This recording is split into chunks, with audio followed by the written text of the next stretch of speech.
इमरान खान और बुशरा बीबी के खिलाफ 190 मिलियन पाउंड केस का फैसला तीसरी बार मौखर। एहतसाब अदालत के जज नासिर जावेद राना ने इमरान खान और बुशरा बीबी के खिलाफ 190 मिलियन पाउंड केस का फैसला अडियाला जेल में सुनाना था।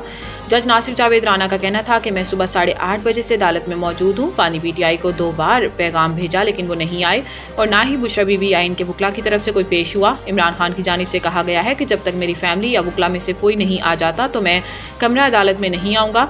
जज नासिर जावेद राना का कहना था कि मैं 2 घंटे से कमरा अदालत में इंतजार कर रहा हूं लेकिन कोई नहीं आया। फैसला सुनाने के लिए मुल्जिमान को एक और मौका दे रहा हूं। अब केस का फैसला 17 जनवरी को सुनाया जाएगा। डील का तासुर गलत है। अलकादिर केस का हुकूमत के साथ मुज़ाकरात से कोई ताल्लुक नहीं। सलमान अकरम राजा। इमरान खान और बुशरा बीबी के खिलाफ अलकादिर ट्रस्ट फैसला मौखर होने के बाद अडियाला जेल के बाहर मीडिया से गुफ्तगू करते हुए सलमान अकरम राजा का कहना था कि हुकूमत के साथ हमारे मुज़ाकरात जारी हैं। अलकादिर ट्रस्ट केस का मुज़ाकरात से कोई ताल्लुक नहीं।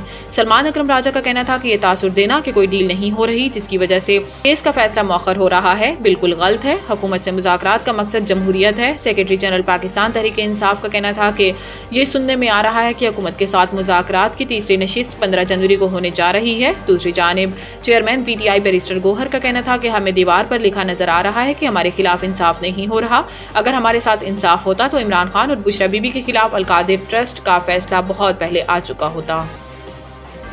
सिविलियंस का मिलिट्री कोर्ट में ट्रायल केस। अगर कोई आर्मी ऑफिसर आइन मुअत्तल करता है तो क्या सजा है? आईनी बेंच का सवाल। सुप्रीम कोर्ट के आईनी बेंच ने जस्टिस अमीनुद्दीन की सरबराही में सिविलियंस की फौजी अदालतों में ट्रायल के फैसले के खिलाफ इंट्रा कोर्ट अपील पर समाअत की, जिस सिलसिले में वजारत दिफा के वकील ख्वाजा हारिस ने दलाइल दिए। समाअत के आगाज में वजारत दिफा के वकील ने दलाइल दिए कि सुप्रीम कोर्ट ने आर्मी एक्ट के सेक्शन 59(4) को भी कलअदम करार दे दिया। इस पर जस्टिस मंदोखेल ने कहा कि आर्मी एक्ट में कई जुराइम का जिक्र भी मौजूद है। एक्ट के मुताबिक तमाम जुराइम का इतलाक फौजी अफसरान पर होगा। ख्वाजा हारिस ने कहा कि सिविलियंस का ट्रायल आर्मी एक्ट के सेक्शन 31D के तहत आता है। फौजी अदालतों को आइन ने भी तस्लीम किया है। जस्टिस मंदोखेल ने रिमार्क्स दिए कि सेक्शन 31D तो फौजियों को फ्राइज की अंजामदही से रोकने पर उकसाने से मुताल्लिक है। फौजी अदालतों में केस किसका जाएगा ये देखना है। बाद अज़ान सुप्रीम कोर्ट ने सिविलियंस के मिलिट्री कोर्ट में ट्रायल्स के खिलाफ अपील पर समाअत कल तक मुलतवी कर दी।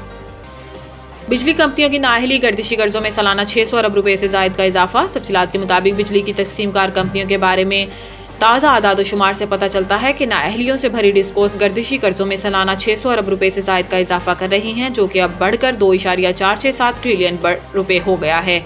इससे जाहिर होता है कि हुकूमत के आला हुकाम बिजली की वसूली और चोरी के नुकसानात को रोकने में बुरी तरह नाकाम है और 92.44% से जायद वसूली के दावों के बावजूद डिस्कोस गर्दिशी कर्जे में माहाना 50 अरब रुपए का इजाफा कर रही है। डिस्कोस के मामलात देखने वाले उहदेदारान का बताना है कि सार्फिन से बिजली के बिल की वसूली में मजमूई तौर पर रिकवरी में बेहतरी जाहिर करने के लिए हर साल ओवर बिलिंग के जरिए 10 से 15% रिकवरी डिस्कोस के जरिए की जाती है।